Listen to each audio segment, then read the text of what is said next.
اس کتاب کا اتارا جانا اللہ کی طرف سے ہے جو غالب ہے، حکمت والا ہے۔ اے پیغمبر، ہم نے یہ کتاب تمہاری طرف سچائی کے ساتھ نازل کی ہے، تو اللہ کی عبادت کرو، یعنی اس کی عبادت کو شرک سے خالص کر کے۔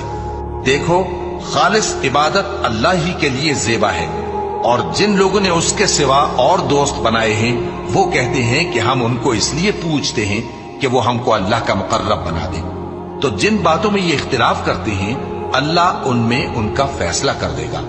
بے شک اللہ اس شخص کو جو جھوٹا ناشکرا ہے ہدایت نہیں دیتا۔ اگر اللہ کسی کو اپنا بیٹا بنانا چاہتا تو اپنی مخلوق میں سے جس کو چاہتا منتخب کر لیتا۔ وہ پاک ہے، وہی ہے اللہ جو اکیلا ہے، بڑا زبردست ہے۔ اسی نے آسمانوں اور زمین کو تدبیر کے ساتھ پیدا کیا ہے، اور وہی رات کو دن پر لپیٹتا اور دن کو رات پر لپیٹتا ہے، اور اسی نے سورج اور چاند کو کام میں لگا رکھا ہے، سب ایک وقت مقرر تک چلتے رہیں گے۔